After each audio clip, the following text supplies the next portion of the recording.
할머니, 정신 차리세요. 새벽녘 장대비가 세차게 내리던 밤, 오늘도 힘들게 배달로 하루하루를 버티던 민준이 크게 소리쳤습니다. 매일 오가던 인적이 드문 길목에 형태를 알아볼 수 없게 웅크려 떨고 있는 할머니가 있었던 거예요. 그 순간 민준은 자신이 피자 배달 중이었다는 것도 잊은 채 쓰러지듯 오토바이를 세우고 달려갔습니다. 괜찮으세요? 추위에 덜덜 떨며 비에 젖은 눈을 뜬 강 회장은 심장이 멈추는 것 같았어요. 젊은 시절 자신의 아들과 똑같이 닮은 청년이 눈앞에서 자신을 쳐다보고 있었거든요. 분명히 20여 년 전 화재 사고로 죽은 줄로만 알았던 아들이 살아있었던 걸까요? 그때까지만 해도 이 청년은 알 수 없었어요. 이 쓰러진 힘없는 할머니가 자신의 인생을 바꿔버릴 것이라는 사실을 말이죠. 둘에게는 어떤 사연이 숨겨져 있는 것일까요? 사연 시작 전 구독과 좋아요를 눌러주시고 어디서 듣고 계신지 댓글 남겨주세요. 그곳에 행운이 가득하시길 바라겠습니다. 할머니, 오늘 좋은 곳으로 모시고 갈 거예요. 태준이의 목소리는 언제나처럼 공손했습니다. 하지만 저는 알 수 있었어요. 그 공손함 뒤에 숨겨진 차가움을요. 70평생을 사람을 대하며 살아온 제가 어찌 손주의 진심을 모르겠어요. 식탁에 앉아 미역국을 떠먹으며 저는 태준이의 얼굴을 가만히 바라보았어요. 언제부터였을까요? 이 아이의 눈빛에서 따뜻함이 사라진 것이 어릴 적엔 그래도 제 무릎에 앉아 할머니, 사랑해요 하던 아이였는데 어디 가는 건데? 제가 묻자 태준이는 잠시 시선을 피했어요. 그리고는 억지로 미소를 지으며 말했죠. 요양원이요. 할머니 요즘 자꾸 깜빡하시잖아요. 전문가들이 계신 곳에서 편히 지내시는 게 좋을 것 같아서요. 요양원. 그 단어를 듣는 순간 미역국 국물이 목으로 넘어가지 않았어요. 숟가락을 든 손이 미세하게 떨렸어요. 저는 애써 태어난 척 고개를 끄덕였습니다. 그래, 내 생각이 그렇다면 그렇게 하자. 하지만 제 가슴속 어딘가에서는 이미 알고 있었어요. 이것이 작별이라는 것을요. 제가 평생을 바쳐 일군 이 집에서 제가 손주라고 믿고 키운 이 아이에게서 저는 이제 쓸모없는 짐이 되어버렸다는 것을 말입니다. 설거지를 하던 가정부 순자 씨가 슬쩍 제 쪽을 돌아보며 눈시울을 붉히는 것을 보았어요. 하지만 그녀도 아무 말 하지 못했어요. 이 집에서 월급을 받는 사람이 주인 도련님의 결정 무슨 말을 할 수 있겠어요. 아침 일찍 갑작스럽게 차에 올랐어요. 마치 오래전부터 미리 준비되어 왔던 수순처럼 순조롭게 모든 과정이 진행되었습니다. 요양원에 간다는 것을 저는 오늘 아침에 들었지만 말이에요. 검은색 세단 뒷좌석에 앉아 창밖으로 스쳐 지나가는 거리를 바라보았습니다. 태준이는 운전대를 잡고 전방만 응시한 채 한마디도 하지 않았어요. 저는 무릎 위에 올려놓은 낡은 가죽 핸드백을 꾹 쥐었습니다.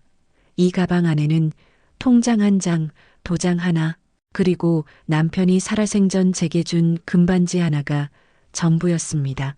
평생을 재벌가의 안주인으로 살았지만 정작 제 손에 쥔 것은 이것뿐이었다니 마음이 씁쓸했습니다.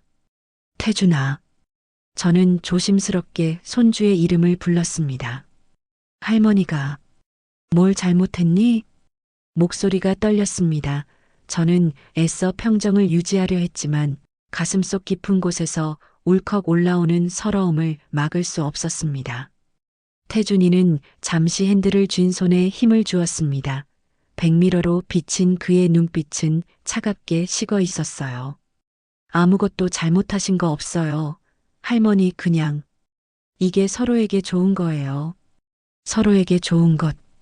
그 말은 결국 나에게 좋은 것이라는 뜻이었습니다. 제가 없는 것이 태준이에게는 좋은 일이라는 뜻이었던 거예요.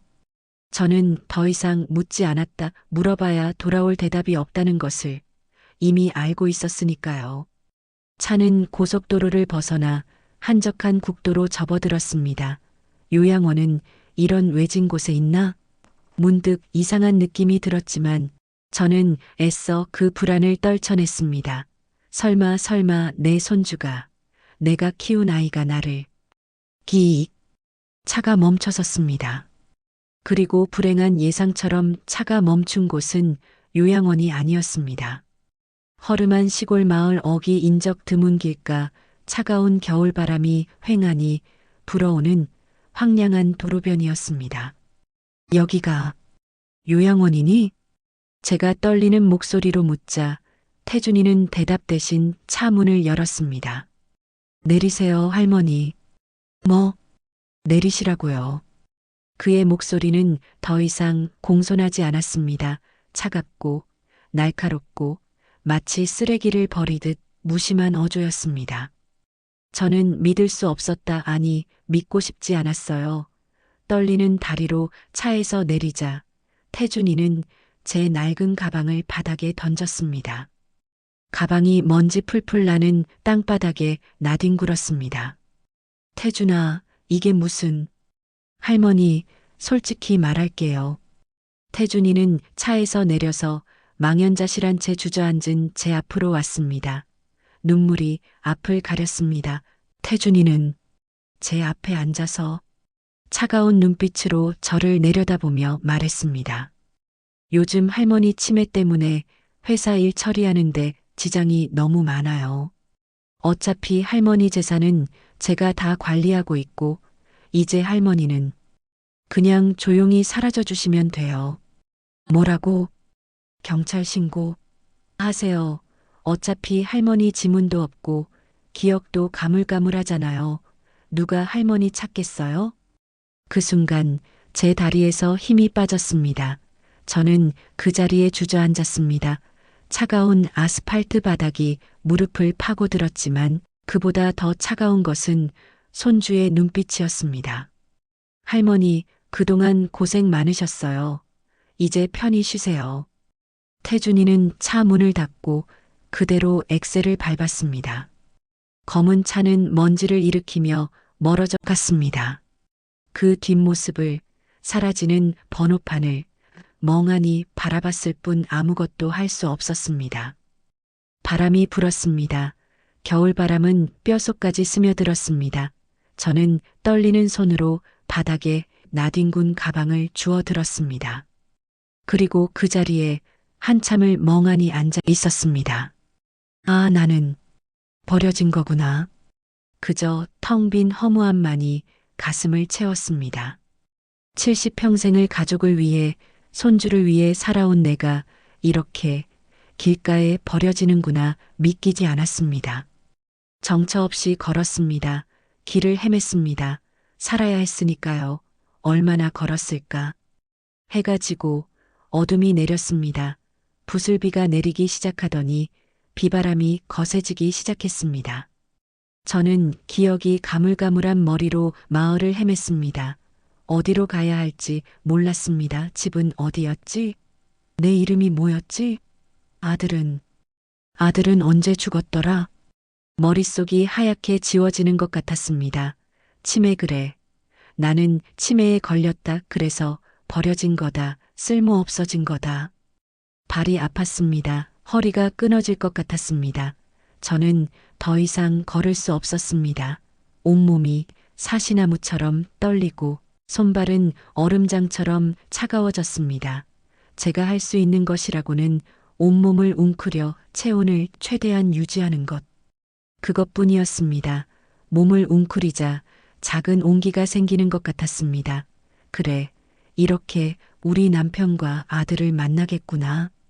20여 년 전 먼저 간 우리 아들 생각이 나면서 눈물이 났어요. 우리 아들 많이 보고 싶었는데. 이제야 보겠네. 엄마가 빨리 가고 싶었는데 그러지 못해서 미안해. 이제는 너 보러 갈게. 저는 그렇게 서서히 의식을 잃어갔어요. 그때였죠. 저 멀리서 오토바이 소리가 들려왔어요. 오토바이가 쓰러지는 소리와 함께 어떤 청년의 외침이 들려왔어요.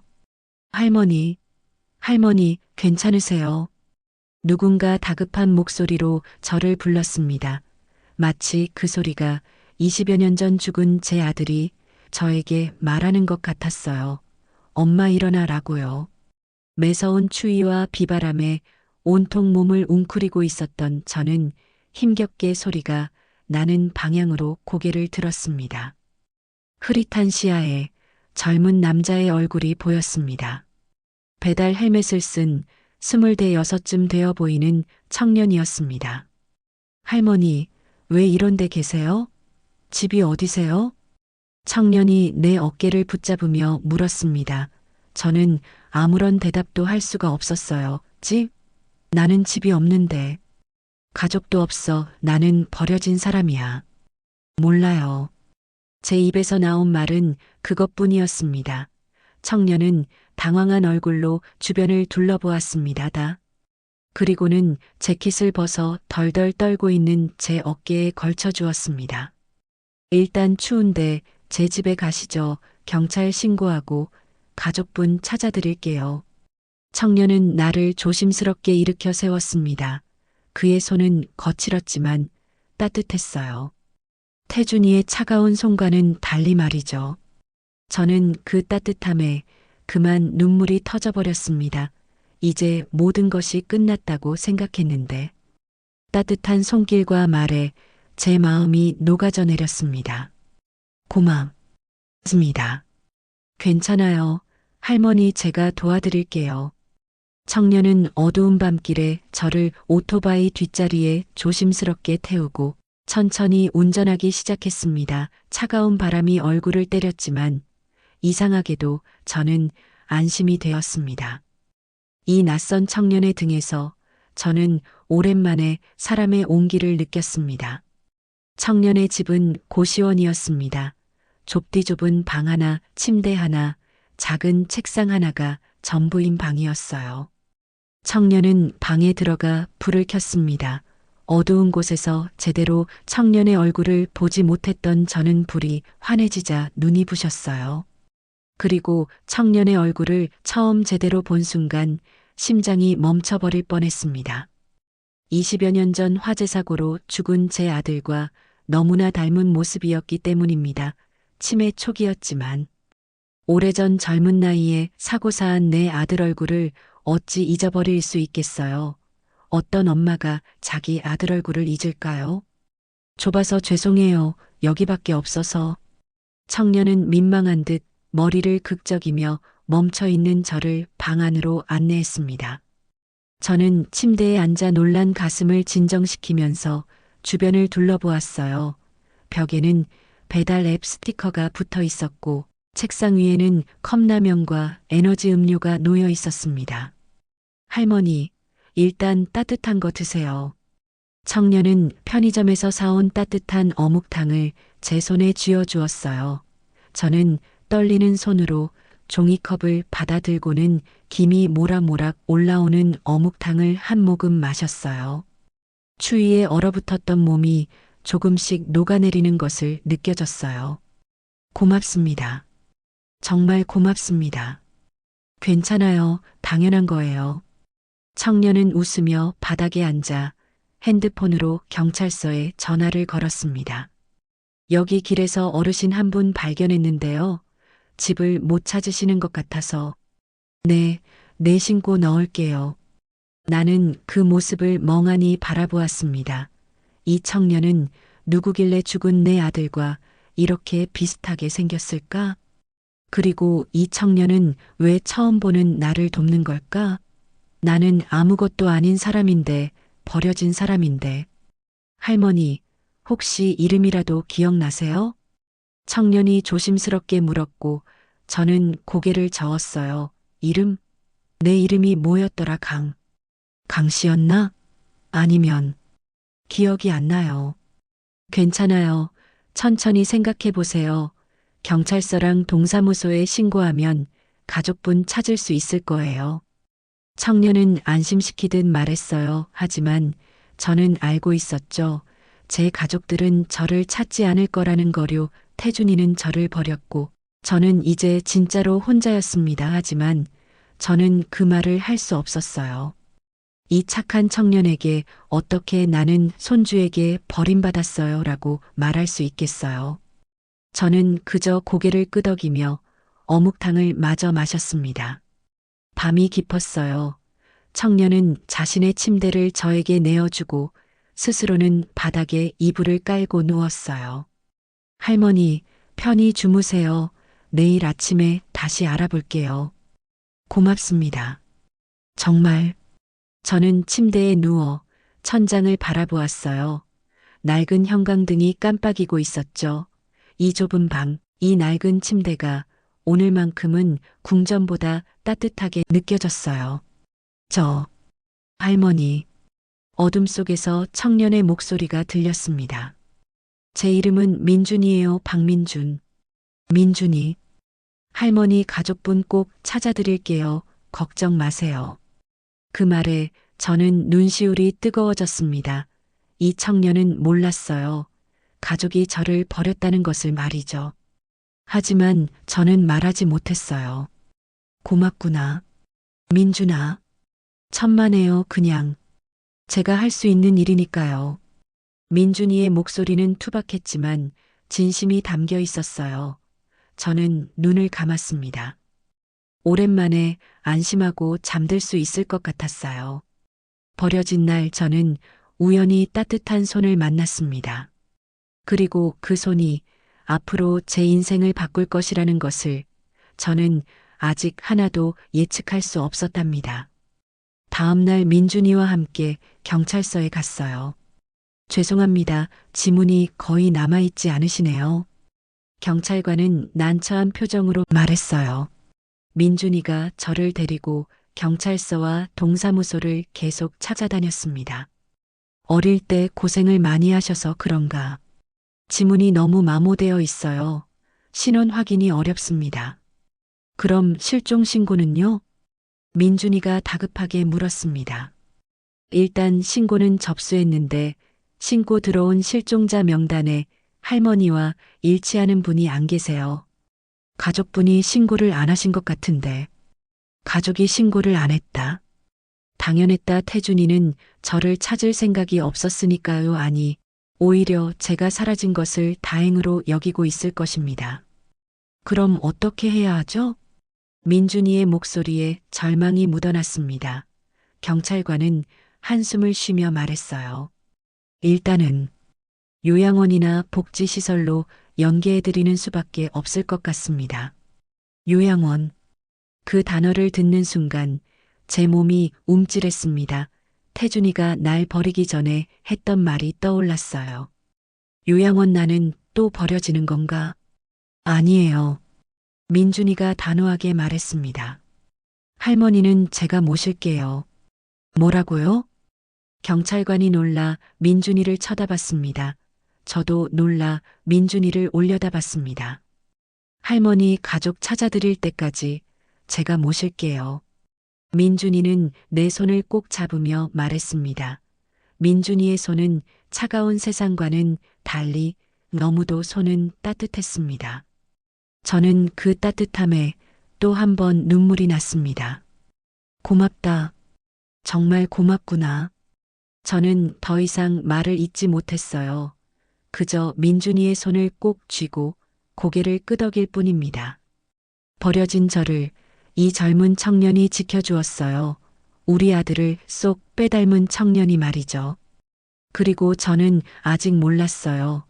이 청년에게 숨겨진 엄청난 비밀을요.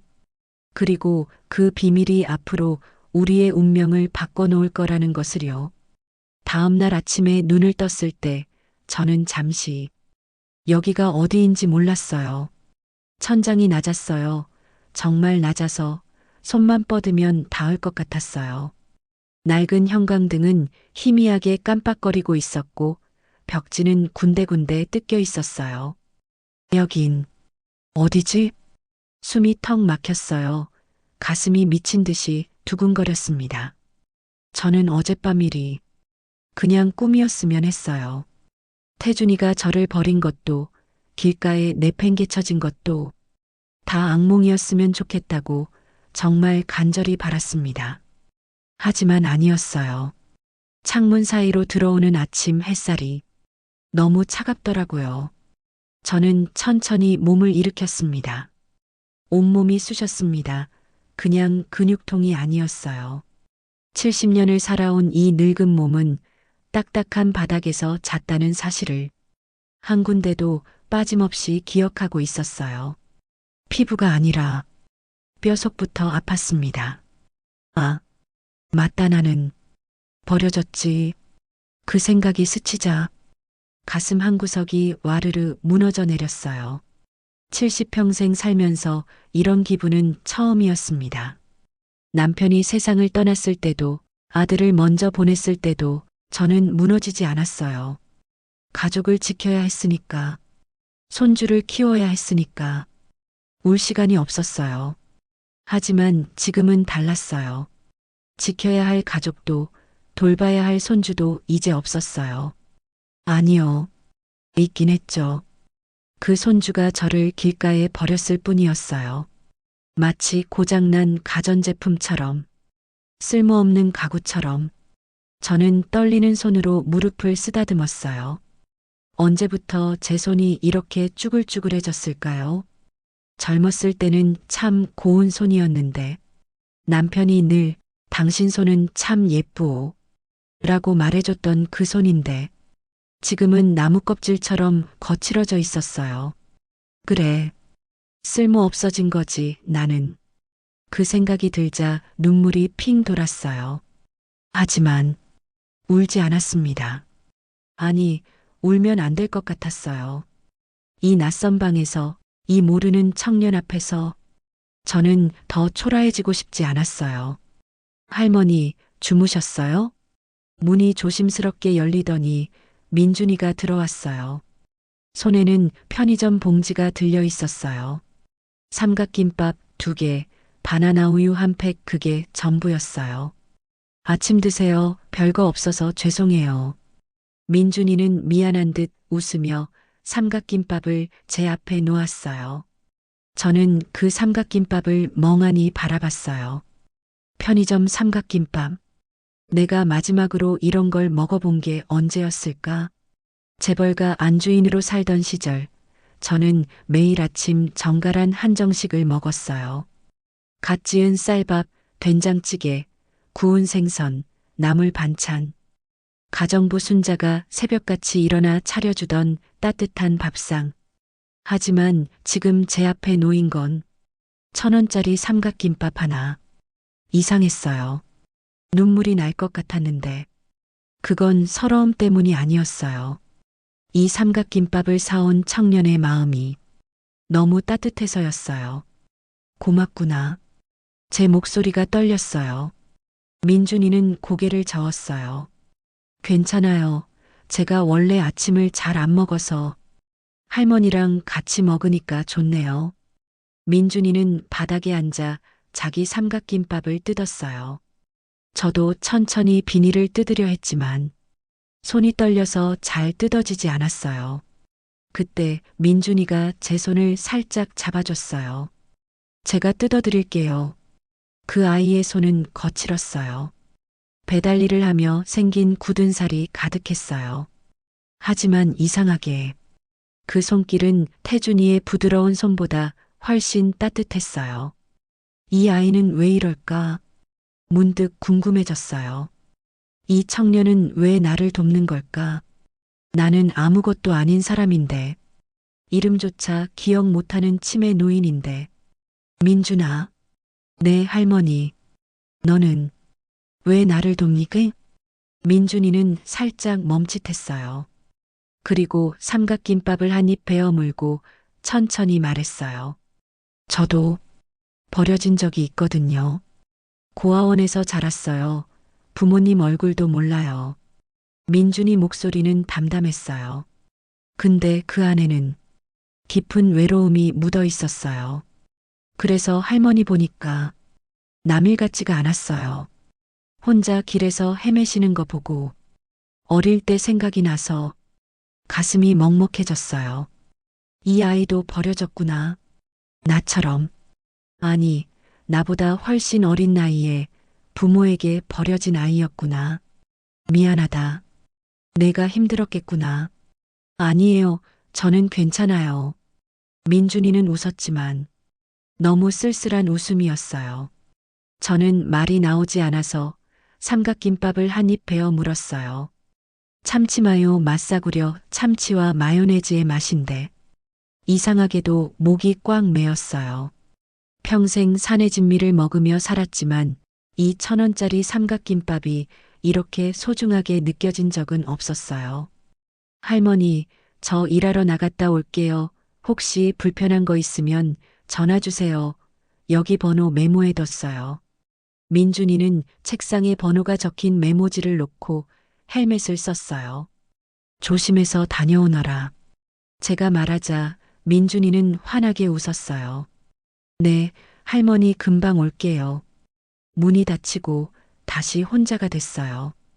고시원 208호. 좁은 방 안에서 저는 멍하니 창밖을 바라봤어요. 겨울 하늘은 잿빛이었어요. 차가운 바람이 창문을 흔들고 있었어요. 나는 이제 어떻게 살아야 하지? 막막했어요.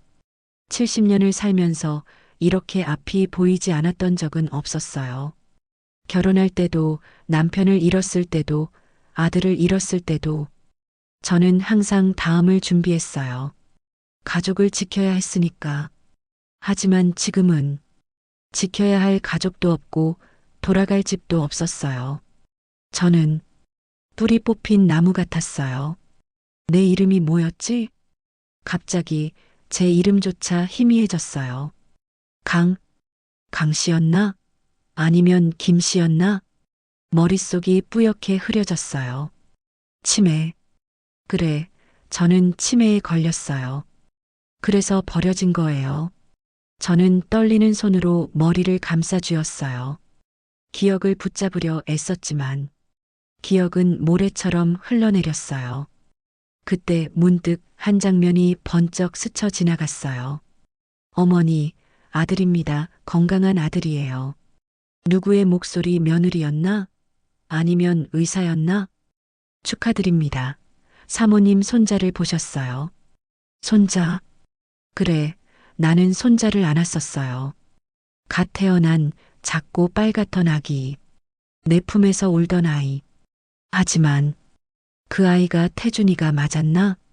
문득 이상한 생각이 들었어요. 태준이는 어릴 때부터 잘 웃지 않는 아이였어요. 항상 차갑고 냉정하고 감정 표현이 없었어요. 나는 그게 남편 집안의 피라고 생각했어요. 하지만 내 아들은 그런 사람이 아니었어요. 웃음이 많고 따뜻하고 누구에게나 친절한 아이였어요.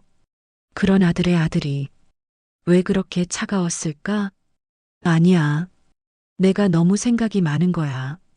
치매가 이상한 생각을 만들어내는 거겠지. 태준이는 내 손주야. 20년을 키운 손주야. 그런데도 가슴 구석에서 작은 의심이 꿈틀거렸어요. 오후가 되자 햇살이 방 안으로 들어왔어요. 저는 침대에 앉아서 민준이가 쓰는 작은 책상을 바라보다가 천천히 일어나 다가갔어요. 책상 위엔 배달앱 스티커, 컵라면 몇 개, 그리고 낡은 사진 한 장. 저는 사진을 집어들었어요. 흑백 사진이었어요. 젊은 남녀가 웃고 있는 사진. 이 사람들, 민준이 부모님인가? 사진 뒷면에 희미한 글씨가 적혀 있었어요. 1994년 겨울. 그 숫자를 보는 순간 또 하나의 기억이 번쩍 떠올랐어요.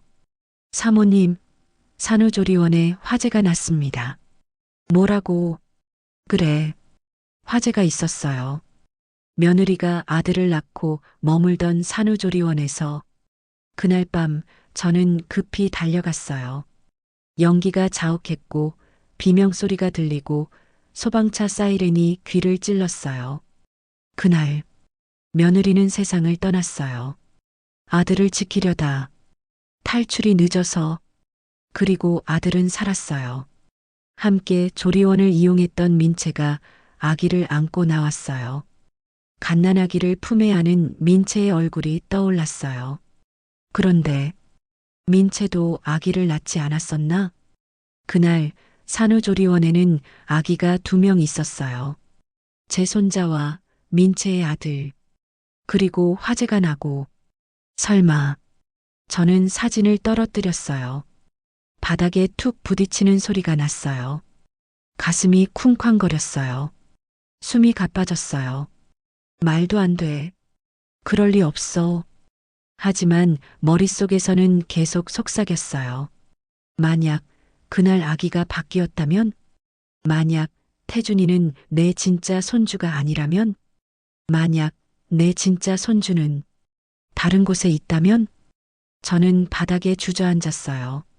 숨이 막혔어요. 손이 떨렸어요. 아니야.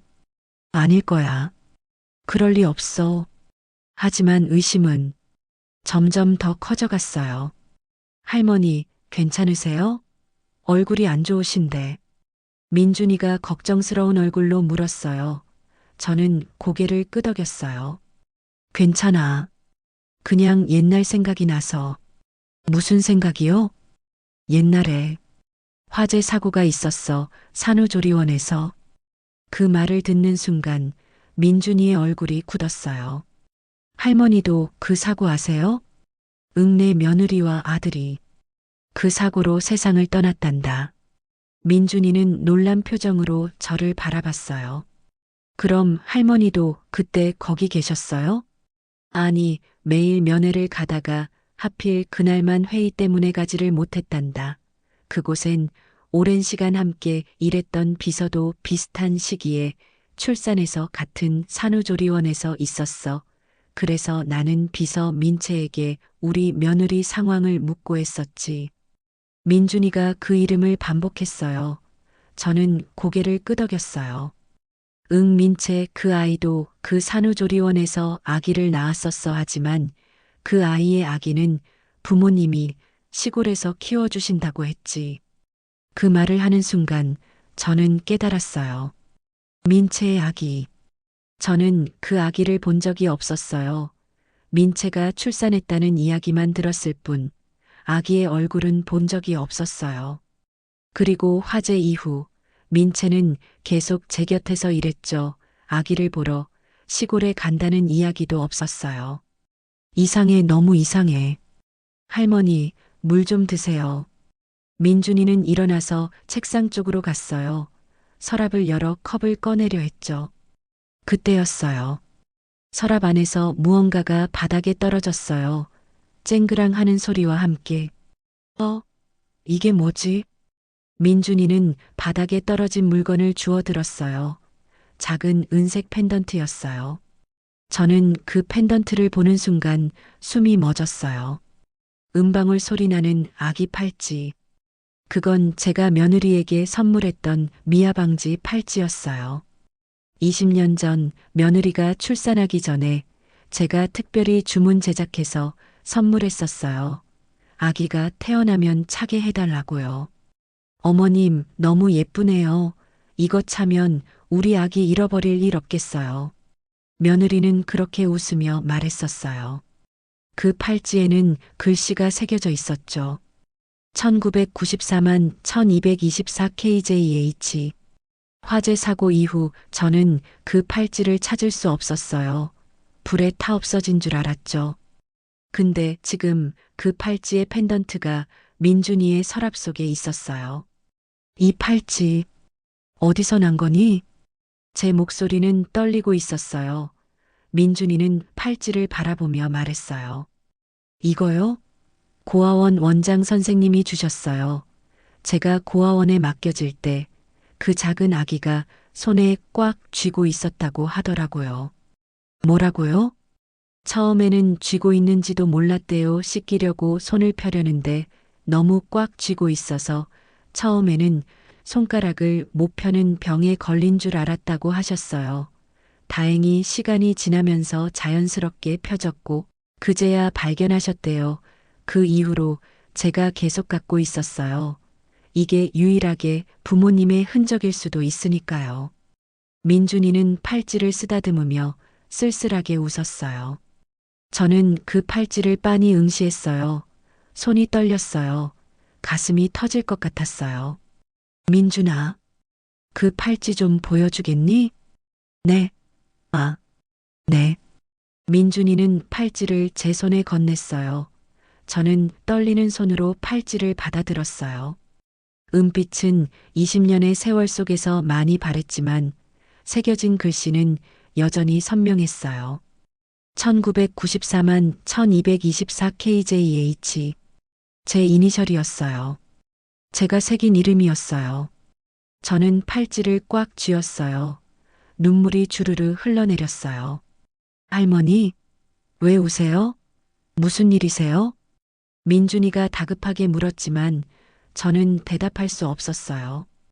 이 아이가 내 손주다. 이 아이가 내 진짜 손주다. 20년을 잃어버렸던 제 혈육이 지금 제 앞에 있었어요. 할머니, 괜찮으세요? 어디 아프세요?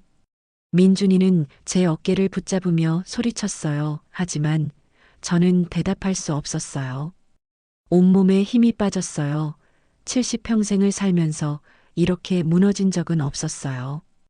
20년. 20년간 저는 거짓 속에서 살았어요. 가짜 손주를 진짜라고 믿고 진짜 손주는 고아원에서 자랐다니 믿을 수가 없었어요. 제가 손주라고 키운 태준이는 누구일까요? 설마 민채의 아들이었을까요?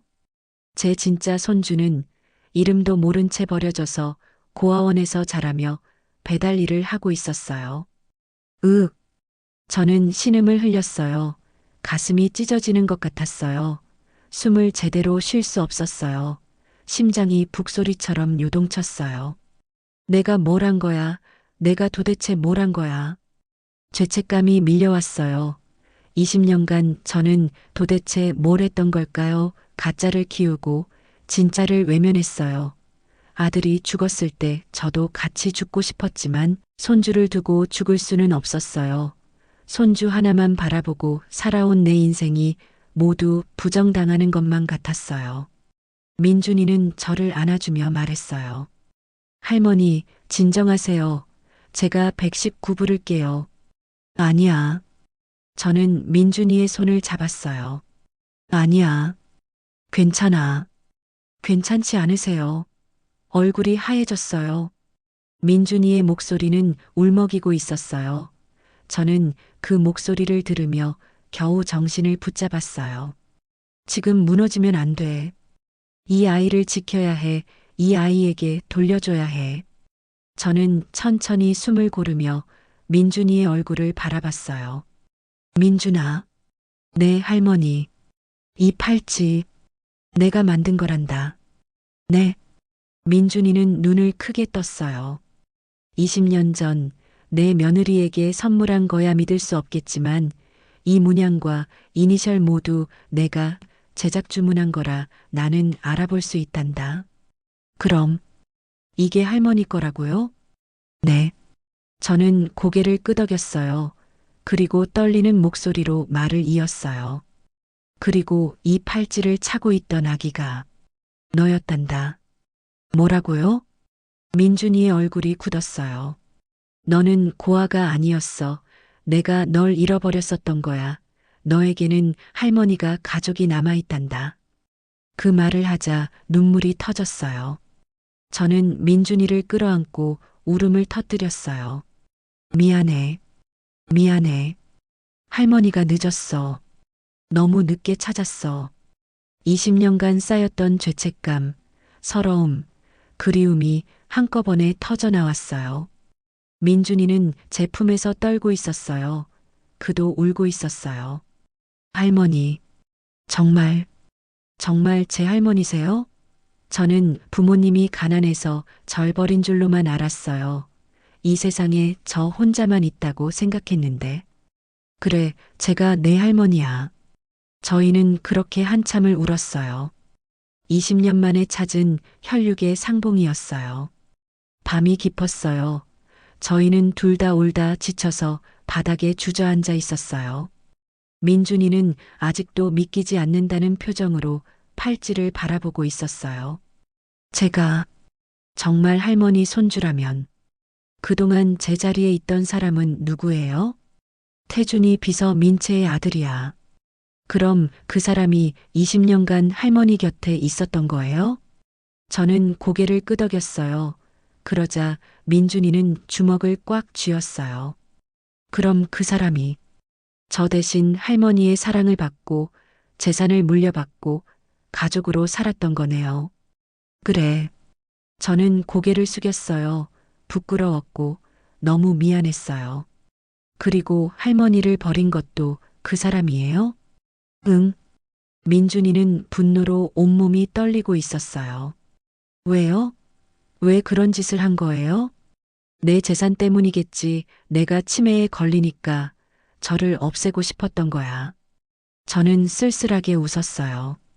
결국 나는 2번 버려진 거구나. 가짜 손주한테 1번, 그리고 진짜 손주를 버린 나 자신에게 1번. 할머니 잘못이 아니에요. 민준이는 단호하게 말했어요. 할머니는 속은 거예요. 그 민채라는 사람한테 할머니 잘못이 아니에요. 하지만 나는 널 찾지 못했어. 20년간 너를 고아원에서. 괜찮아요. 민준이는 제 손을 잡았어요.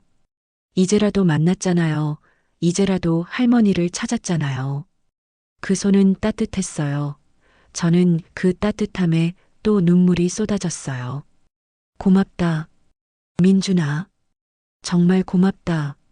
할머니야말로 고마워요. 저를 찾아주셔서. 저희는 손을 꼭 잡고 서로를 바라봤어요. 20년 만에 찾은 가족이었어요. 민준아. 네, 할머니. 우리 진실을 밝혀야 해. 저는 단호하게 말했어요.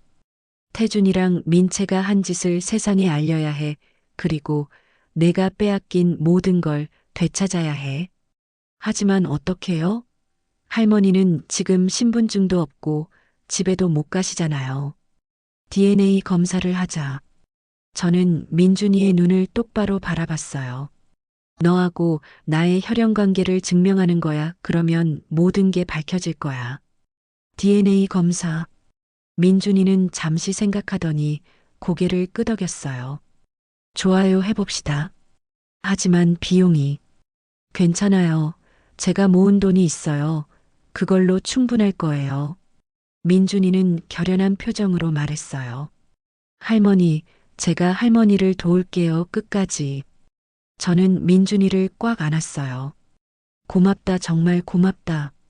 이 아이가 제 손주라는 게 정말 자랑스러웠어요. 새벽이 밝았어요. 저희는 밤새 이야기를 나눴어요. 민준이는 고아원에서 지냈던 이야기, 배달 일을 하며 힘들었던 날들, 외롭고 무서웠던 순간들을 들려줬어요. 저는 재벌가에서 살았던 삶, 태준이를 키우면서 느꼈던 미묘한 위화감, 그리고 저를 버렸던 그날의 일을 이야기했어요. 서로의 아픔을 나눴어요. 그리고 새벽 햇살이 창문 사이로 들어올 때 저는 민준이에게 말했어요. 민준아, 약속하자. 네, 할머니. 우리 반드시 진실을 밝혀내자. 그리고 내가 빼앗긴 20년을 되찾자. 네, 약속할게요. 민준이는 제 손을 꼭 잡았어요. 일주일 뒤 저희는 병원에서 나왔어요.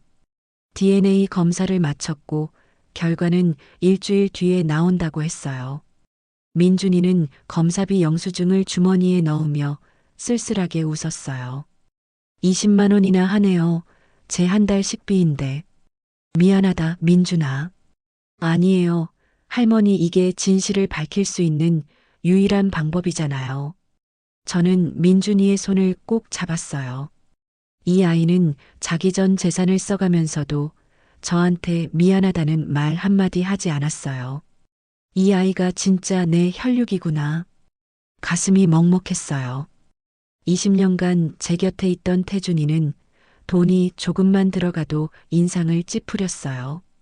심지어 제 병원비조차 아까워했어요.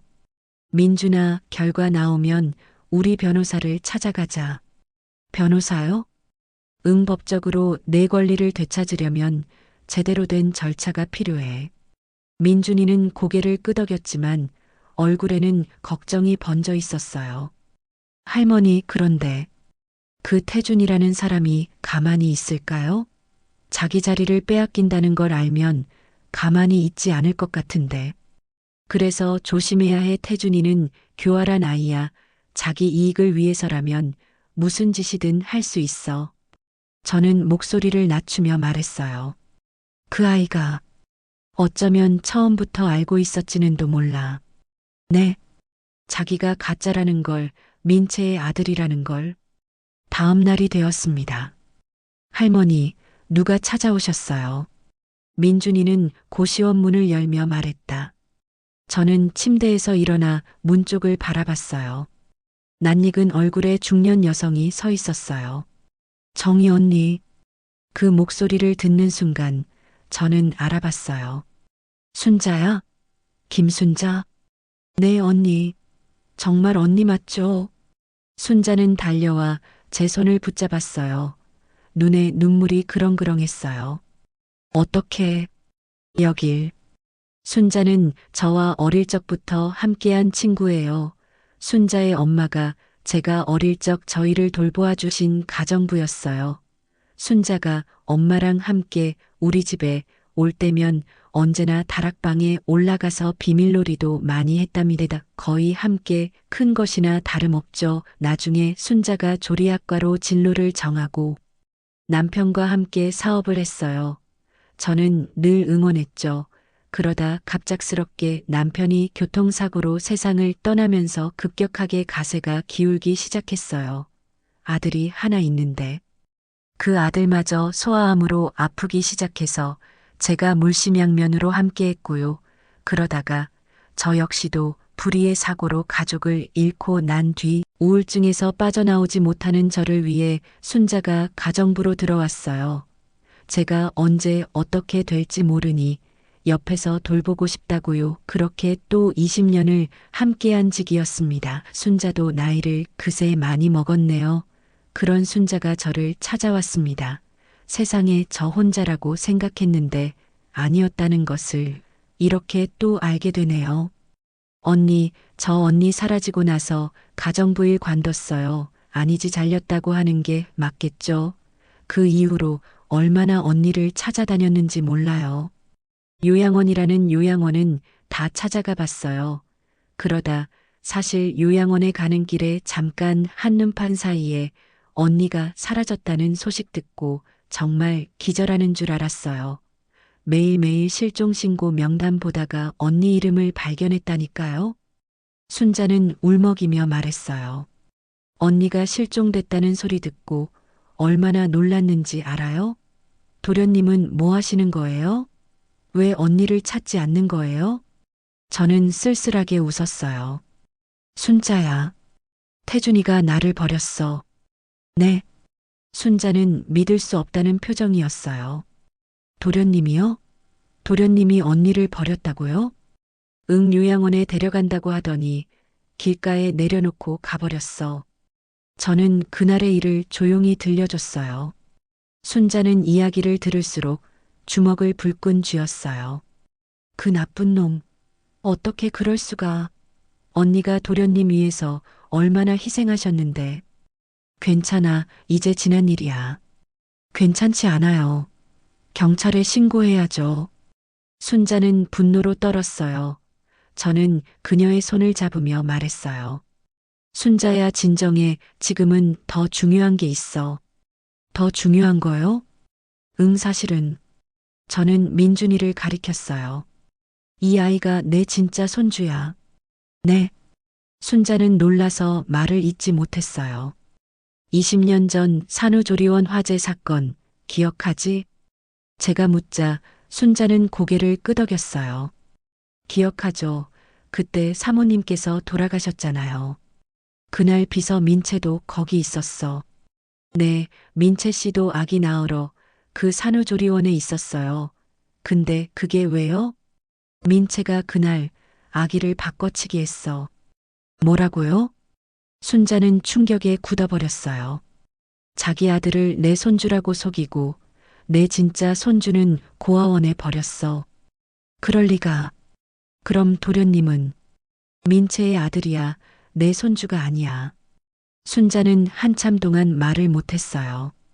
그리고 천천히 떨리는 목소리로 말했어요. 그래서 도련님이 그렇게 이상했구나. 이상했다고? 내 도련님은 어릴 때부터 뭔가 달랐어요. 순자는 조심스레 이어 말했어요. 성격도 생김새도 선친 회장님이나 사모님과 전혀 닮지 않았어요. 처음엔 애는 할아버지를 닮았나 보다 했는데 지금 생각하니까 아예 다른 사람인 거네요. 그녀는 깊은 숨을 들이쉬고 말했다. 그리고 도련님은 항상 불안해 보였어요. 불안해? 내 뭔가 항상 주변을 경계하고 사람을 믿지 않고 마치 언제든 쫓겨날 수 있다는 걸 알고 있는 사람처럼요. 순자의 말에 저는 멍해졌어요. 태준이가 어린 시절 제가 다가가면 움찔하던 모습이 떠올랐어요. 마치 꾸중을 먹을까 겁내는 게 아니라 들킬까봐 두려운 사람처럼. 그 아이 평생 알고 있었던 걸까? 자기가 가짜라는 걸. 언니, 제가 도와드릴게요. 순자는 결연한 표정으로 말했어요. 저도 그 집에서 20년을 일했어요. 도련님과 민채 씨의 비리 많이 봤어요. 비리? 내 회사 돈 빼돌리는 거, 뇌물 주는 거, 횡령하는 거. 다 알고 있어요. 순자는 가방에서 USB를 꺼냈어요. 이거 제가 몰래 복사해 둔 거예요. 언젠가 쓸 일이 있을 것 같아서요. 순자야. 언니, 우리 그 나쁜 놈들 혼내줍시다. 언니를 버린 것도 모자라서 20년간 거짓으로 살았으면 벌을 받아야죠. 저는 순자의 손을 꼭 잡았어요. 고맙다, 순자야, 정말 고맙다. 괜찮아요. 언니, 저도 그 집에서 당한 게 한두 개가 아니에요. 이제 복수할 때가 된 거예요. 작은 책상 위에는 순자가 가져온 USB, 민준이가 갖고 있던 팔찌, 그리고 제가 기억해낸 20년 전의 진실이 놓여 있었어요. 일단 DNA 검사 결과가 나와야 해요. 민준이가 말했어요. 그게 가장 확실한 증거니까요. 맞아, 하지만 그것만으로는 부족해. 저는 순자를 바라봤어요. 순자야, 그 USB에 뭐가 들어있니? 회사 비자금 통장 내역, 횡령 증거, 뇌물 리스트. 다 있어요. 그럼 이걸로 태준이를 고발할 수 있겠네. 네, 하지만 언니 조심해야 해요. 도련님이 이걸 알면 가만히 있지 않을 거예요. 순자는 심각한 표정으로 말했어요. 도련님은 위험해요. 궁지에 몰리면 뭘 할지 몰라요. 저는 고개를 끄덕였어요. 그래, 태준이는 이미 저를 한 번 버렸어요. 두 번째는 더 큰 짓을 할 수도 있어요. 그럼 우리가 먼저 움직여야겠네요. 민준이가 말했어요. DNA 결과 나오면 바로 기자회견을 여는 거예요. 태준이가 대응하기 전에 진실을 세상에 알리는 거죠. 그건 너무 위험해. 하지만 다른 방법이 있나요? 민준이는 저를 똑바로 바라봤어요. 할머니, 저는 이제 더 이상 숨고 싶지 않아요. 20년간 제 자리를 빼앗긴 채 살았어요. 이제는 제 권리를 찾고 싶어요. 그 말에 제 가슴이 뭉클했어요. 이 아이는 정말 강하구나. 20년을 고아로 살면서도 이렇게 당당할 수 있다니. 좋아, 그렇게 하자. 저는 민준이와 순자의 손을 잡았어요. 우리 함께 싸우자, 진실을 위해. 그날 밤 태주는 사무실에 혼자 남아 있었습니다. 창밖에 서울 불빛들이 반짝이고 있었지만 그 화려한 야경과는 달리 태준의 마음은 깊은 어둠에 잠겨 있었습니다. 뭔가 잘못되고 있다. 태준은 직감적으로 그렇게 느꼈습니다. 할머니가 사라진 지 한 달이 지났습니다. 아무 연락도 없었고 경찰 조사도 없었고 유족도 나서지 않았습니다.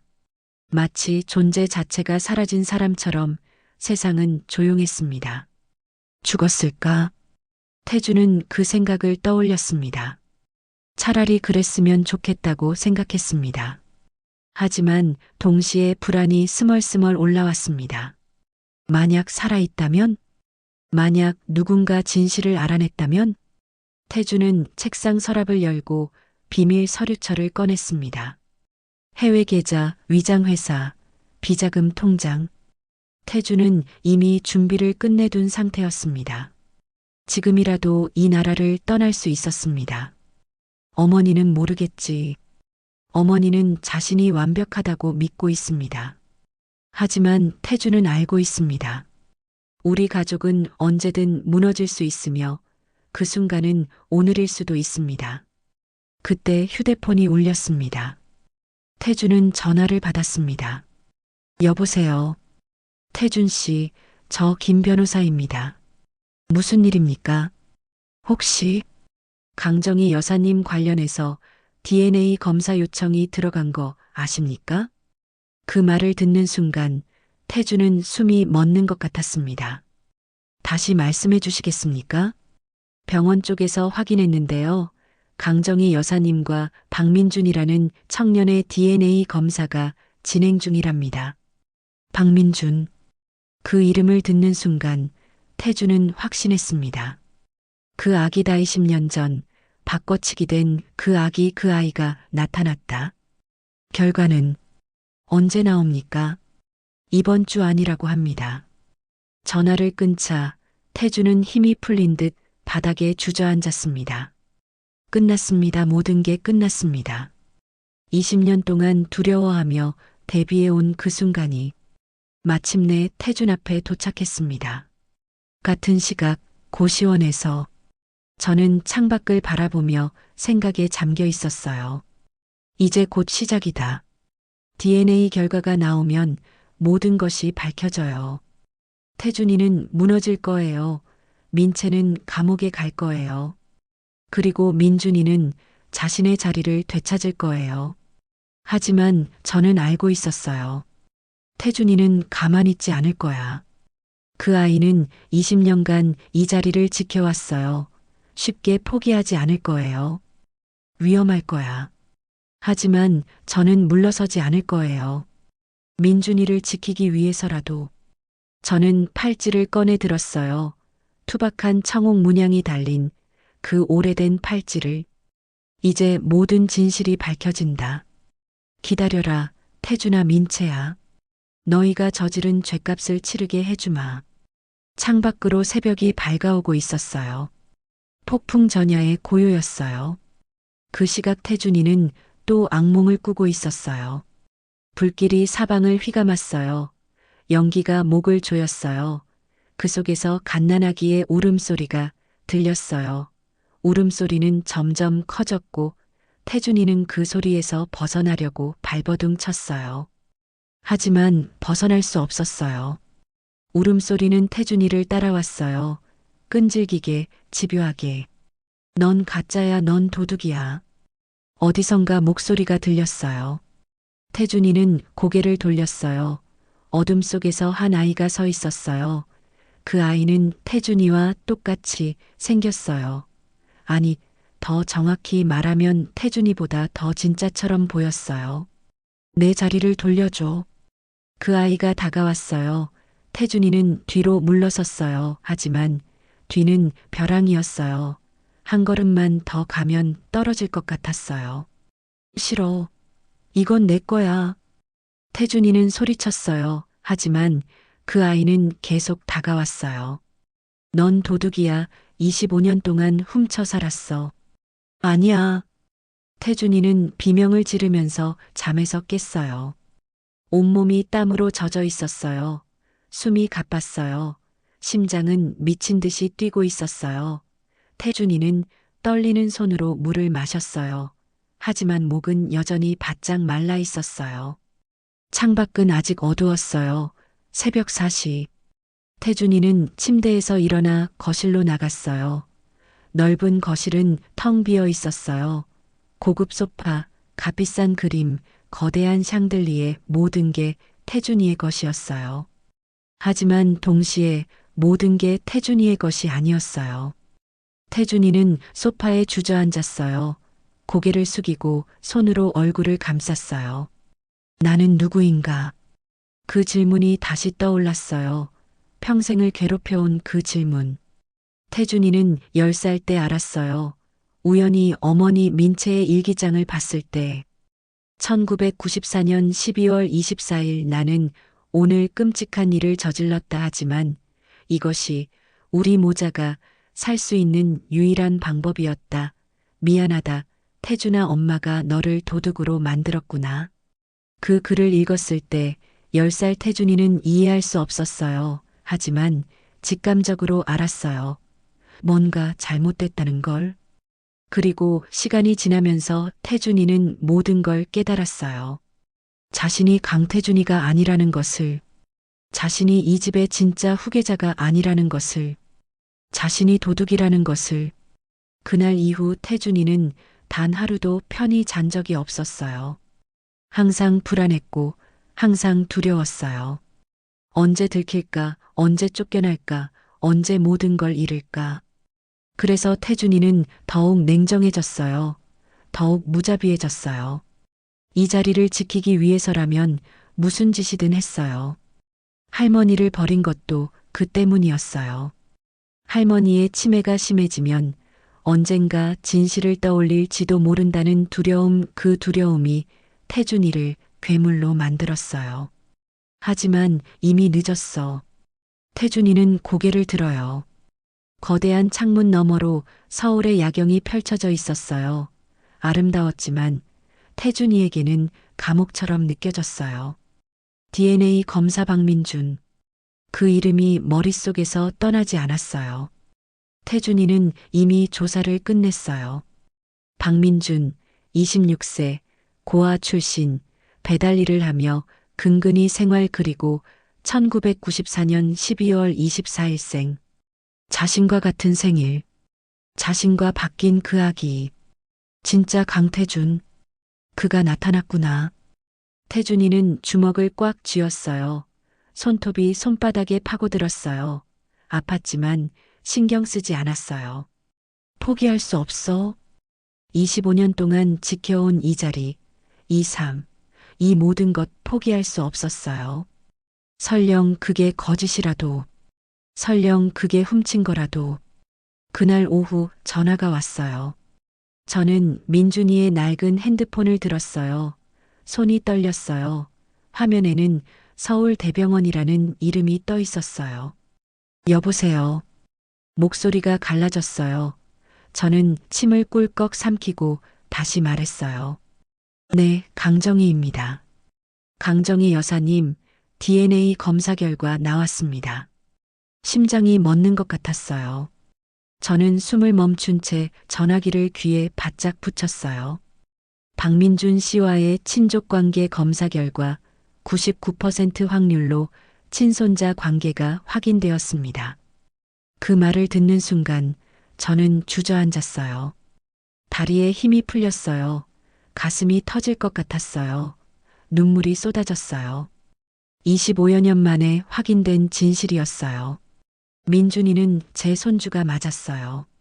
제 혈육이 맞았어요. 제가 잃어버렸던, 그리워했던, 찾아 헤맸던 바로 그 아이였어요. 할머니. 민준이가 달려와 저를 붙잡았어요. 민준이도 울고 있었어요. 우리는 그렇게 한참을 서로 안고 울었어요. 전화기 너머에서는 의사의 목소리가 계속 들리고 있었지만 저는 아무것도 들리지 않았어요. 오직 민준이의 심장 소리만 들렸어요. 제 가슴에 맞닿아 뛰고 있는 그 심장 소리. 찾았다, 드디어 찾았다. 저는 민준이를 더욱 꽉 안았어요. 그 아이의 등을 쓰다듬었어요. 며느리가 목숨 걸고 지켜냈던 이 아이. 25년을 혼자 살아남은 이 아이. 미안해. 정말 미안해. 저는 계속 그 말만 반복했어요. 다른 말이 떠오르지 않았어요. 민준이는 고개를 저으며 눈물로 젖은 얼굴로 웃었어요. 괜찮아요. 할머니 이제 우리 함께잖아요. 그 말에 저는 또 울음을 터뜨렸어요. 방 한구석에서 순자도 울고 있었어요. 손수건으로 눈물을 닦으며 저희를 바라보고 있었어요.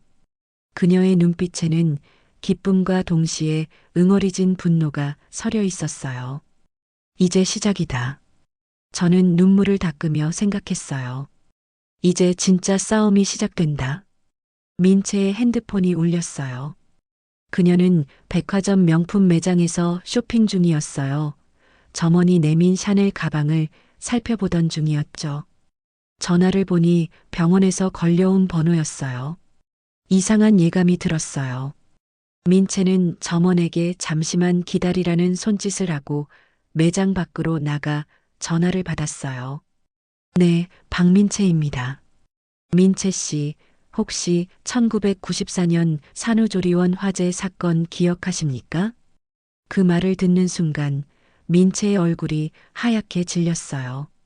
최근 그 사건과 관련된 DNA 검사가 진행되었는데요. 혹시 아시는 바 있으십니까? 무슨 말씀이세요? 민채의 목소리가 떨렸습니다. 강정의 여사와 박민준 씨의 친족 관계가 확인되었습니다. 그런데 기록을 보니 민채 씨가 그날 현장에 계셨더라고요. 뚝! 전화가 끊겼어요. 민채는 핸드폰을 떨어뜨렸어요. 쨍그랑 소리와 함께 화면이 깨졌지만 신경 쓸 겨를이 없었어요. 끝났다. 그 생각만 머릿속을 가득 채웠어요. 25년 동안 숨겨왔던 비밀이 드러난 거였어요. 민채는 비틀거리며 벽에 기대었어요. 숨이 가빴고 가슴이 조여왔어요. 백화점의 화려한 조명은 눈을 찔렀고 사람들의 웃음소리는 귀를 두들겼어요. 어떻게 된 거야? 어떻게? 그녀는 25년 전 그 밤을 떠올렸어요. 화염에 휩싸인 산후조리원 사람들의 비명 연기로 가득 찬 복도 그리고 두 개의 아기 침대. 하나는 강정희의 손자, 하나는 자신의 아들. 그 순간 민채는 선택을 했어요.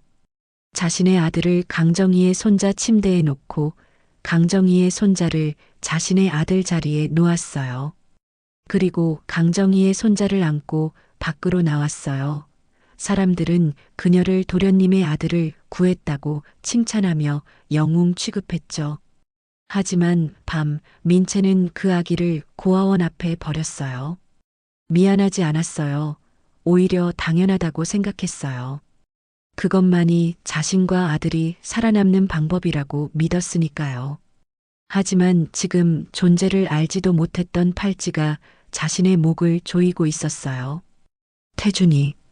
민채는 떨리는 손으로 예비용 핸드폰을 꺼내 아들에게 전화를 걸었어요. 한참 만에 태준이가 전화를 받았어요. 엄마.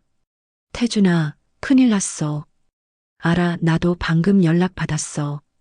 태준이의 목소리는 차갑게 내려앉아 있었어요. 그 목소리에서 민채는 두려움을 느꼈어요. 어떻게 하지? 우리 어떻게 해? 엄마, 진정해. 진정이 돼?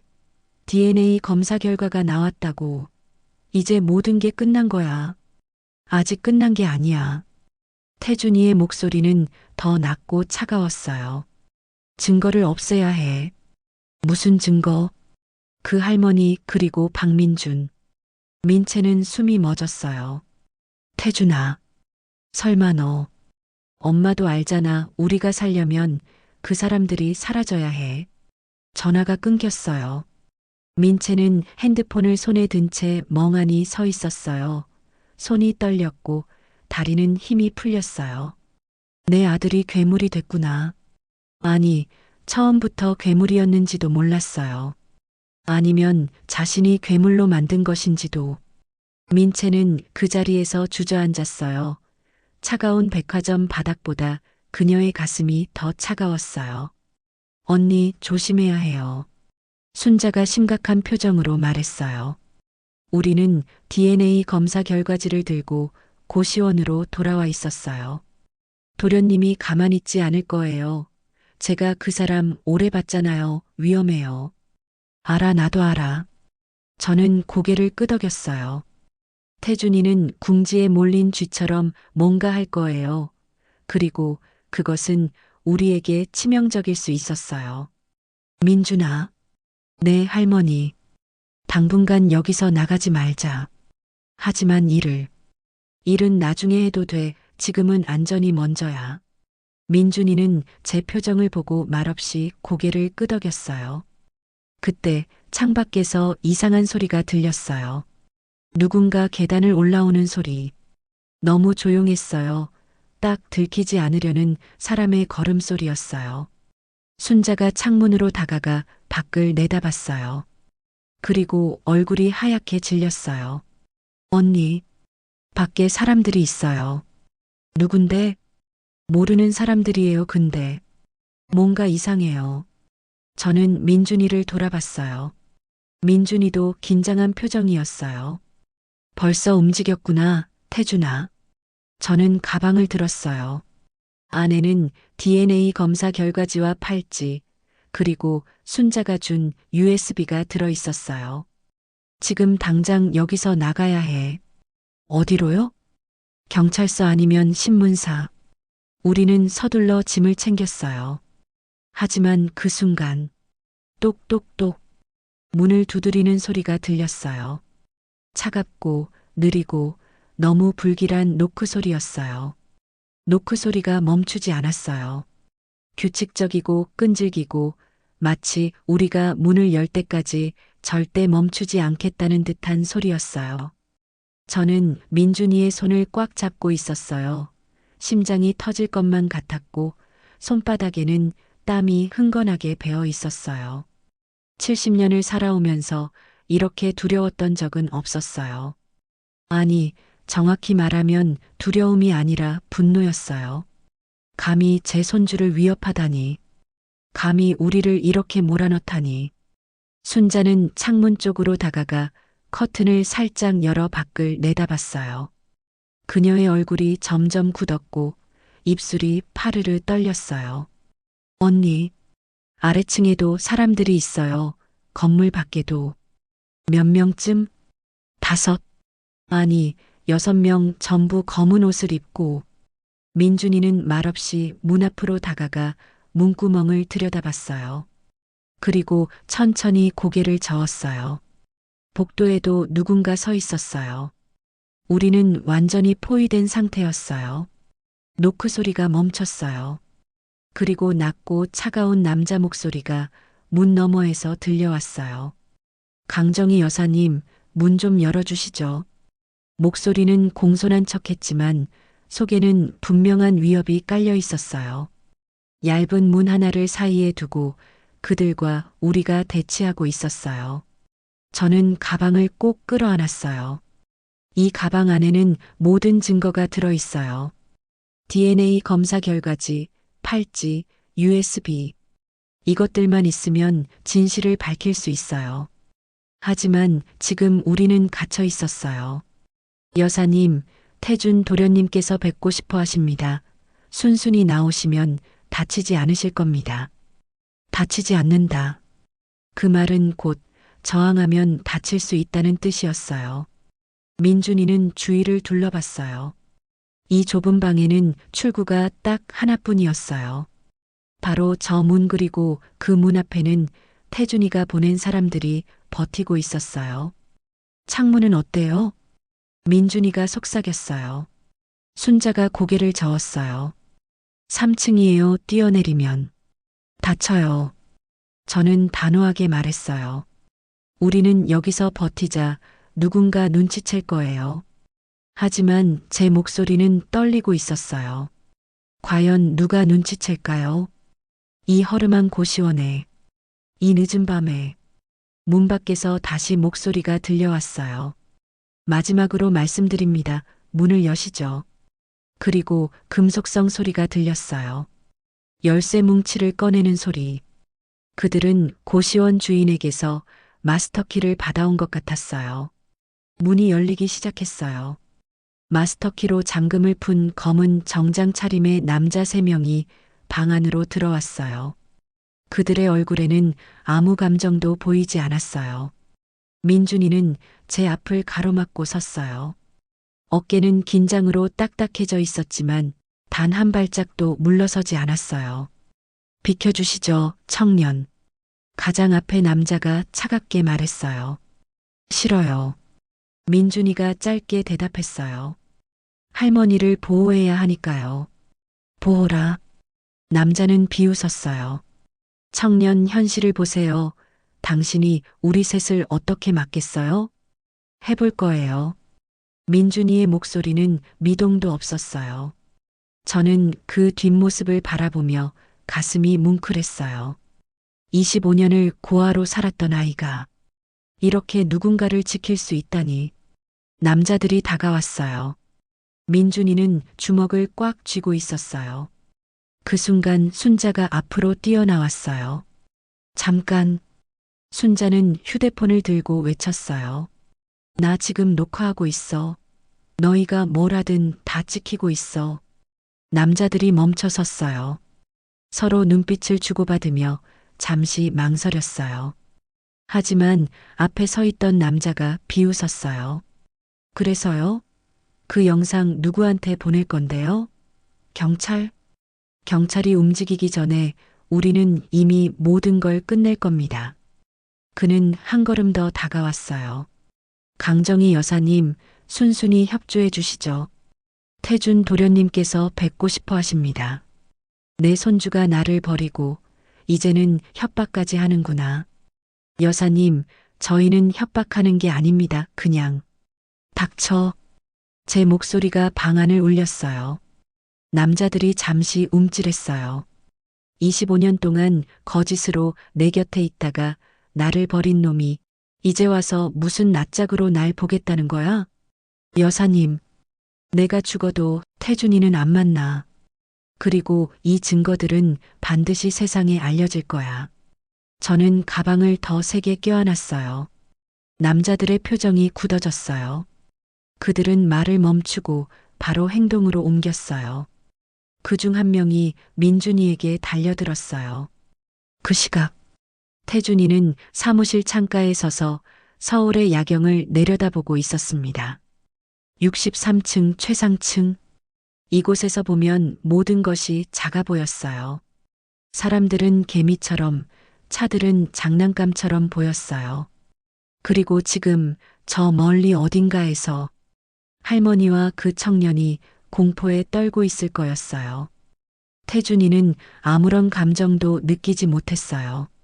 죄책감도 후회도 두려움도 없었어요. 머릿속을 채우는 생각은 단 하나였어요. 살아남아야 한다. 그는 책상 위의 서류를 내려다봤었습니다.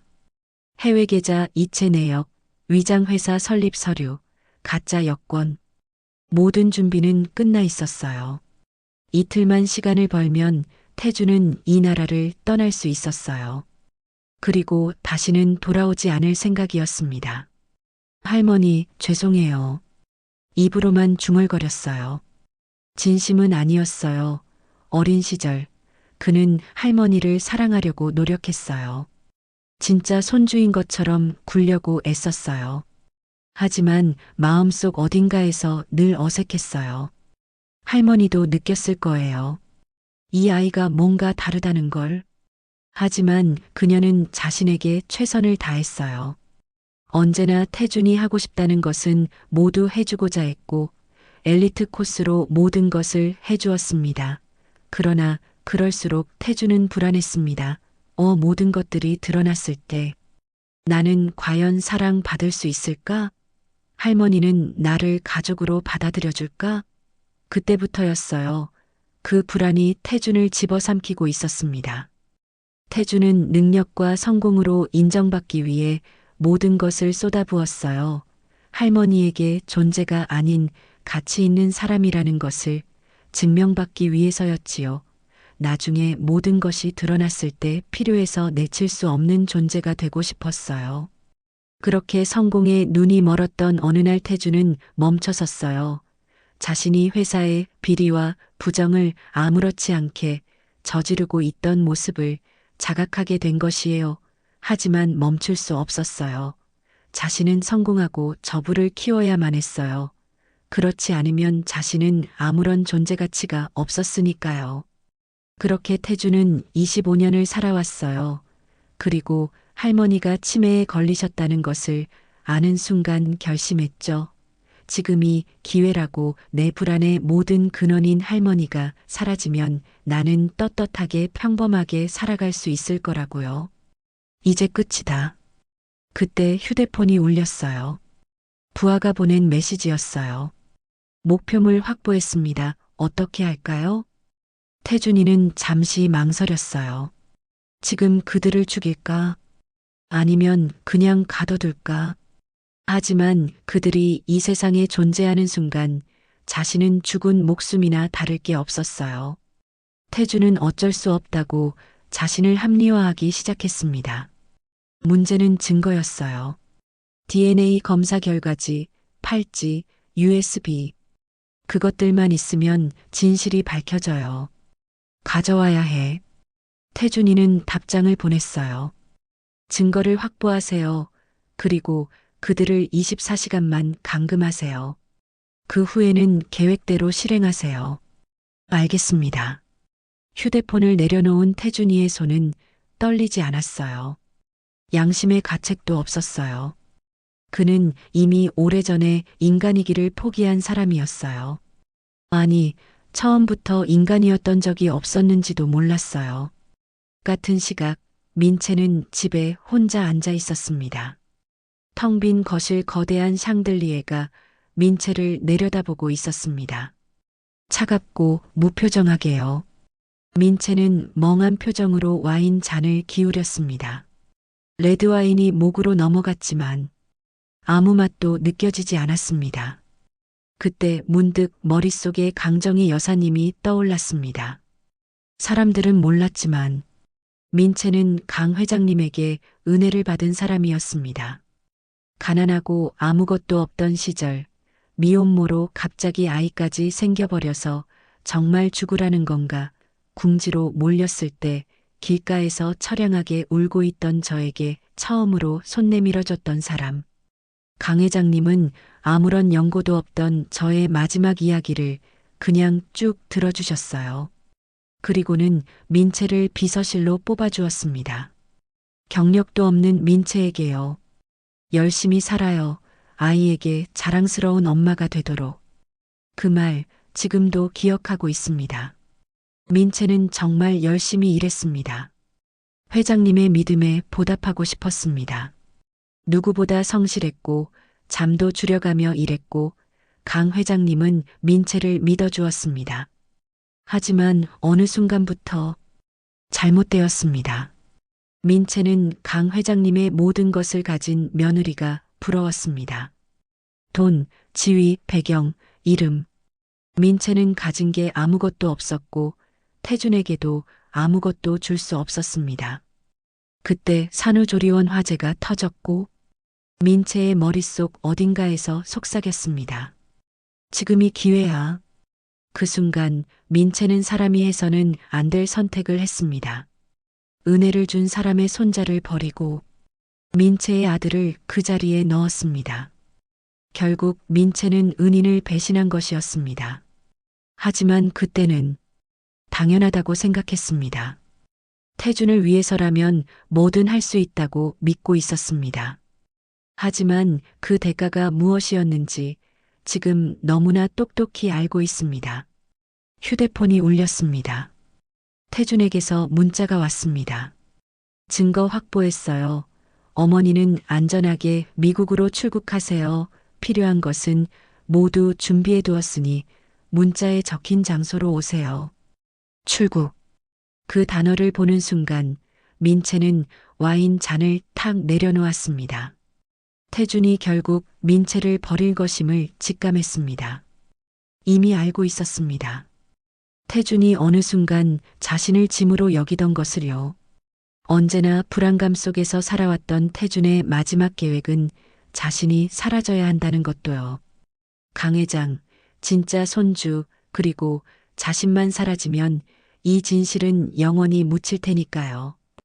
이 시나리오의 마지막은 나겠구나. 도대체 내가 뭘 한 거지? 25년 전 민채는 선택했습니다. 민채와 아들이 살기 위해 다른 아기를 버리는 선택을 했습니다. 그때는 옳다고 믿었습니다. 하지만 아니었습니다. 민채는 아기 하나를 버린 게 아니라 민채를 사람으로 만들어준 강 회장님의 은혜를 짓밟았고 민채 자신의 양심과 인간성까지 함께 버렸습니다. 그리고 그 대가가 지금의 태준이었습니다. 괴물이 된 아들. 어쩌면 처음부터 민채가 괴물의 씨앗을 심은 것인지도 모릅니다. 민채는 소파에 몸을 던지듯 누웠습니다. 눈물이 흘렀지만 아무것도 지워지지 않았습니다. 미안합니다. 정말 미안합니다. 그 말이 누구를 향한 것인지조차 알 수 없었습니다. 강 회장님에게, 민준에게, 아니면 25년 전의 자신에게. 밤은 깊어졌고 죄책감은 민채를 짓눌렀습니다. 민채는 고민 끝에 고시원으로 찾아갔습니다. 고시원에서 문을 열고 들어섰을 때 민채는 완전히 무너진 얼굴로 서 있었습니다. 민채는 밧줄을 풀며 계속 중얼거렸습니다. 25년 전 저를 도와준 사람의 아이였는데 그걸 제가 민주는 민채를 바라보며 분노에 떨었고 민채는 그 분노가 너무 당연해 아무 말도 할 수 없었습니다. 그때 저는 아니라고 생각했습니다. 저도 행복할 자격이 있다고, 제 아들도 누릴 자격이 있다고 그렇게 믿었습니다. 그런데 결국 저는 은혜를 배신했고 선의를 짓밟았고 그 대가가 지금입니다. 민채는 가방을 건넸습니다. 이게 제가 할 수 있는 마지막입니다. 진실을 밝히세요. 그리고 강 회장님께 제가 감히 용서해달라고 말할 자격은 없지만 저를 기억에서 지워달라고 전해주세요. 민채는 끝까지 울지 않았습니다. 그 정도의 슬픔을 누릴 자격조차 없는 사람이라고 느꼈기 때문입니다. 가세요, 사모님. 태준이가 오기 전에 부디 가세요. 그 순간만큼은 민채는 다시 인간이 되고 싶었습니다. 은인을 배신했던 자신의 삶이었지만 마지막만큼은 사람으로 끝나고 싶었습니다. 우리는 신문사 회의실에 앉아 있었어요. 박성훈 기자는 50대 중반 정도의 남성이었어요. 백발이 섞인 머리, 날카로운 눈빛. 그는 우리 앞에 놓인 증거들을 하나하나 꼼꼼하게 확인하고 있었어요. DNA 검사 결과지, 팔찌, USB 속 비리 자료들.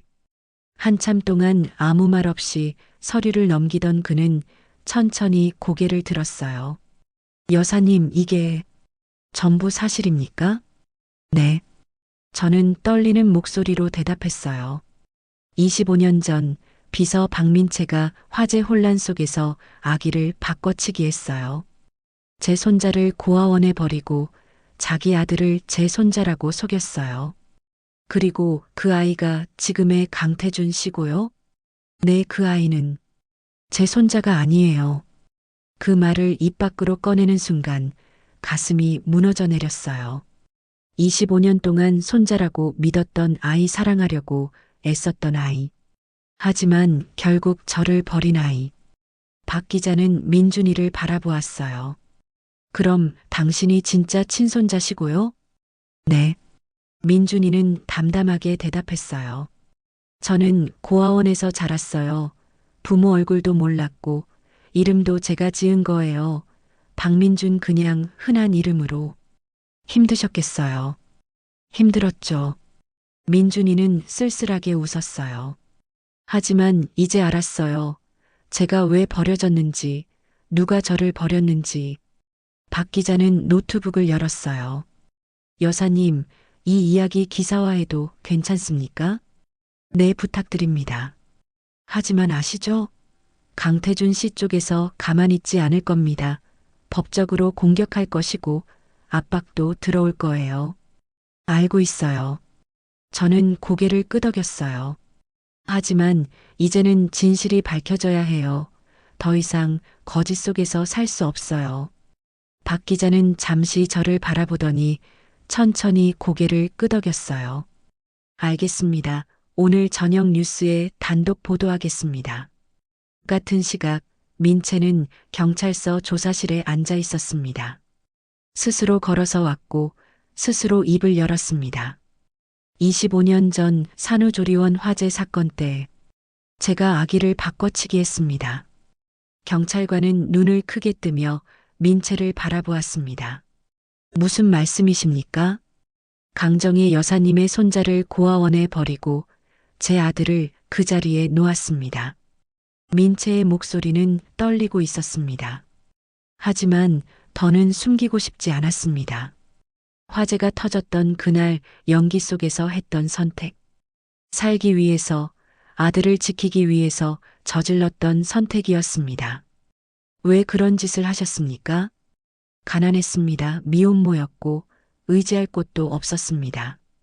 민채는 고개를 숙였습니다. 살고 싶었습니다. 제 아들을 잘 키우고 싶었습니다. 그래서 그 끔찍한 짓을 했습니다. 후회하십니까? 매일 후회했습니다. 눈물이 멈추지 않았습니다. 25년 동안 단 하루도 편하게 잠들지 못했습니다.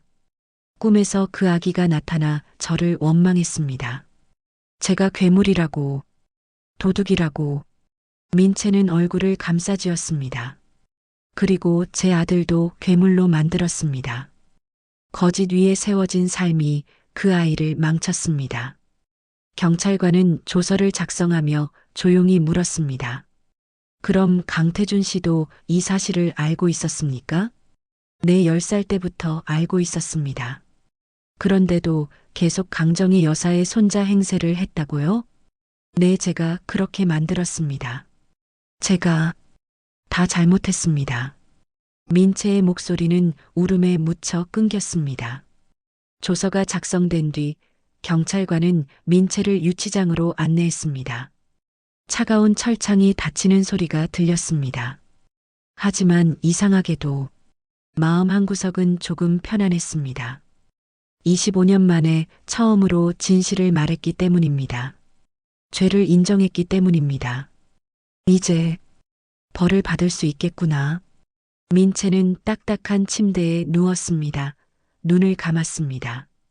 오랜만에 악몽이 찾아오지 않을 것 같았습니다. 오후 8시 메인 뉴스가 시작됐어요. 앵커의 표정은 무겁고 진지했어요. 오늘 본사 탐사보도팀이 25년 전 산후조리원 화재 사건의 충격적인 진실을 단독 확인했습니다. 화면이 전환되었고 박성훈 기자가 등장했어요. 1994년 12월 24일 서울 강남의 한 산후조리원에서 대형 화재가 발생해 5명이 사망했습니다. 가중에는 대기업 회장의 아들과 며느리도 포함돼 있었습니다. 옛 화재 현장 사진, 연기 건물 소란 울음. 하지만 오늘 그날 태어난 아기 가운데 한 명이 바꿔치기 된 사실이 드러났습니다. 화면이 저로 바뀌었어요. 저는 강정희입니다. 25년 동안 제가 키운 아이는 제 손자가 아니었습니다. 목소리가 떨렸지만 저는 끝까지 말했어요. 비서 박민채가 제 손자를 고아원에 버리고 자신의 아들을 제 손자라고 속였습니다. 화면에는 DNA 검사 결과가 잡혔어요. 99% 일치. 이 청년이 제 친손자입니다. 화면이 민준이로 바뀌었습니다. 저는 25년 동안 고아로 자랐습니다. 하지만 이제 알았어요. 저는 버려진 게 아니라 빼앗긴 거였어요. 그리고 이어지는 태준의 비리 폭로, 횡령, 배임, 뇌물. 저는 리모컨을 내려두고 창밖을 바라봤어요. 서울의 밤은 화려했어요. 하지만 그 불빛에 기대고 싶진 않았어요. 이제 시작이구나. 진실은 밝혀졌지만 싸움은 이제부터였습니다. 하지만 저는 두렵지 않았어요. 민준이가 제 옆에 있었으니까요. 그날 태주는 짐을 챙겨 공항으로 향했습니다. 태주는 공항 출국장 앞에 서 있었습니다. 모자를 깊게 눌러 쓰고 여권을 쥐고 캐리어를 끌고 있었습니다. 하지만 발이 떨어지지 않았습니다. 사람들의 시선이 태준에게 꽂혔습니다. 수군거림이 들렸습니다. 카메라가 태준을 향했습니다. 저 사람 뉴스에 나온 사람 맞지 않아? 맞아, 강태준. 태준은 모자를 더 눌러 쓰고 고개를 숙인 채 출입국 심사대로 걸어갔습니다. 그러나 이미 늦었습니다. 대기하던 경찰들이 그를 가로막았습니다.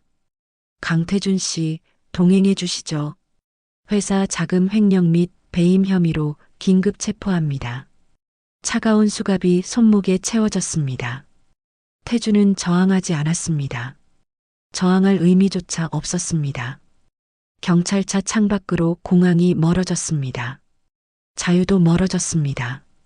태준은 생각했습니다. 나는 누구였을까? 강태준? 아니었다. 박태준? 그것도 아니었다. 태준은 그저 남의 이름을 훔쳐 살았던 유령이었습니다. 경찰서에 도착하자 수십 개의 카메라 플래시가 터졌습니다. 기자들이 고함치듯 질문을 던졌습니다. 강태준 씨, 한 말씀 해주시죠. 25년간 거짓으로 산 소감은? 박민준 씨에게 사과할 의향은 있습니까? 태준은 아무 말도 하지 않았습니다. 무슨 말을 할 수 있었을까요? 미안하다? 후회한다? 그런 말은 너무 늦었습니다. 철문이 닫히는 소리가 울렸습니다. 세상과 태준 사이의 마지막 문이었습니다. 그리고 태준은 비로소 깨달았습니다. 도망칠 수 있었던 시간은 25년 전이 아니라 잘못된 선택을 하지 않았어야 했던 그 순간이었다는 것을. 1개월 후 태준의 재판이 열렸습니다. 저는 이번에도 방청석에 앉아 있었습니다. 민준이는 가지 않겠다고 했습니다. 보고 싶지 않다고 했습니다. 하지만 저는 가야만 했습니다. 태준이 법정에 들어왔습니다. 수갑을 찬 채로 그는 많이 야위어 있었습니다. 25년간 봐왔던 그 오만한 표정은 사라지고 그저 지친 청년의 얼굴만 남아 있었습니다. 그는 방청석을 둘러보다가 저를 발견했습니다. 저희의 눈이 마주쳤습니다. 태준은 잠시 멈칫하더니 고개를 숙였습니다. 재판이 진행되었습니다. 횡령, 배임, 감금, 협박 여러 혐의가 낭독되었습니다. 태준은 모든 혐의를 인정했습니다. 그리고 마지막 진술 시간이 왔습니다. 태준은 천천히 일어났습니다. 그는 한참을 침묵하다가 입을 열었습니다. 저는 제가 누구인지 모르고 살았습니다. 그의 목소리는 쉬어 있었습니다. 10살 때 어머니의 일기장을 봤습니다. 그리고 알았습니다. 제가 강태준이 아니라는 것을, 제가 도둑이라는 것을. 태준은 떨리는 손으로 얼굴을 감쌌습니다. 그날부터 저는 매일 두려웠습니다. 들킬까봐, 쫓겨날까봐. 그래서 더 차갑게 굴었습니다. 더 냉정하게 행동했습니다. 누구도 제 진심을 알지 못하게. 그는 저를 바라봤습니다. 할머니. 제 가슴이 철렁했습니다. 25년간 그 아이가 저를 할머니라고 부른 것이 몇 번이나 되었을까요? 죄송합니다. 태준은 울먹였습니다. 할머니는 저를 진심으로 사랑해 주셨는데 저는 할머니를 버렸습니다. 용서받을 수 없는 짓입니다. 그는 깊이 고개를 숙였습니다. 하지만 한 가지만 믿어주세요. 어릴 때만큼은 저도 할머니를 사랑했습니다. 진심으로. 제 눈에서 눈물이 흘렀습니다. 알고 있단다. 저는 속으로 말했습니다. 내가 어릴 때 나를 보며 웃던 그 순간들을, 내 손을 잡고 걷던 그 순간들을, 그게 거짓이 아니었다는 거 할머니는 알고 있단다. 판사의 판결이 내려졌습니다. 피고인 박태준에게 징역 5년, 집행유예 2년을 선고합니다. 다만 횡령한 금액을 전액 반환하고 사회봉사 500시간을 이행할 것을 명합니다. 태주는 고개를 끄덕였습니다. 법정을 나가기 전 그는 다시 한번 저를 돌아봤습니다. 그의 눈에는 눈물이 가득했습니다. 저는 천천히 고개를 끄덕여 주었습니다. 잘 살아라. 이제는 내 이름으로 박태준으로 살아라. 재판이 끝난 뒤 우리는 법원 근처의 작은 카페에 앉았습니다. 민준이는 커피를 천천히 마시며 창밖을 바라보고 있었습니다. 그 표정에는 여러 감정이 뒤섞여 보였습니다. 민준아, 마음이 편하니? 제가 조심스럽게 묻자 민준이는 한동안 대답하지 못했습니다. 그리고 잠시 후 낮은 목소리로 말했습니다. 잘 모르겠어요. 그래, 복수한 것 같기도 하고 그냥 슬픈 것 같기도 하고요. 그는 커피잔을 테이블에 내려놓았습니다. 사실 전 박민채 씨가 미워요. 저를 버린 사람이니까요. 근데 동시에 이해가 돼요. 그 사람도 살고 싶었겠죠. 민준아, 너는 참 착한 아이구나. 저는 민준이의 손을 잡았습니다.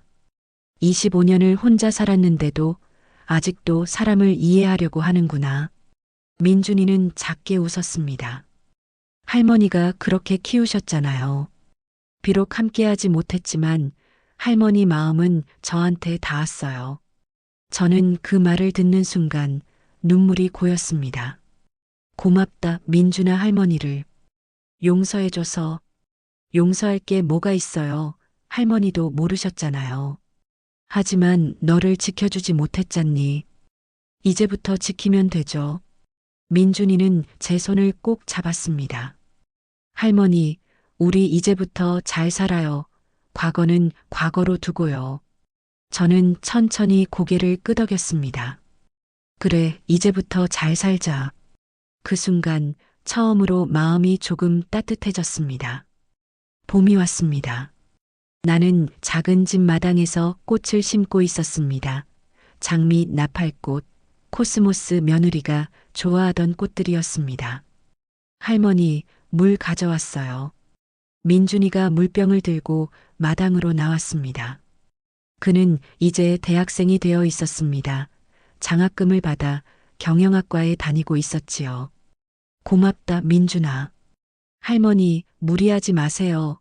제가 할게요. 민준이는 내 손에서 삽을 건네받아 꽃을 심기 시작했습니다. 나는 그 모습을 바라보며 조용히 미소 지었습니다. 법원은 최종적으로 민준이를 강정희의 법적 상속인으로 인정했습니다. 회사 지분, 재산, 모든 것이 민준이에게 돌아갔습니다. 하지만 민준이는 대부분을 기부했습니다. 고아원의 화재 피해자 가족들의, 그리고 보육시설에, 그리고 자신은 장학금으로 학교를 다녔습니다. 할머니, 이 꽃 여기 심어도 돼요? 응, 거기가 좋겠다. 민준이는 흙을 소중히 다루며 꽃을 심었습니다. 그의 손은 흙투성이가 되었지만 얼굴에는 만족스러운 미소가 번지고 있었습니다. 민준아, 네, 행복하니? 민준이는 고개를 들어 나를 바라보고 환하게 웃었습니다. 네, 정말 행복해요. 그래, 다행이다. 나는 천천히 하늘을 올려다봤습니다. 구름 한 점 없는 맑은 하늘이 펼쳐져 있었습니다. 여보, 아들아, 며느리야, 우리 손주 찾았어. 이제 걱정하지 마. 바람이 불었습니다. 따뜻한 봄바람이 꽃향기를 가만히 실어 날랐습니다. 이제 진짜 우리 가족의 인생이 시작되는 순간이었습니다. 오늘의 이야기가 당신의 마음에 작은 감동을 드렸다면 앞으로도 당신의 시간에 깊은 위로가 될 이야기로 찾아뵐 수 있도록 구독과 좋아요를 눌러주세요. 그리고 사연의 주인공을 위한 따뜻한 말씀도 댓글로 부탁드립니다. 당신의 오늘을 늘 응원합니다.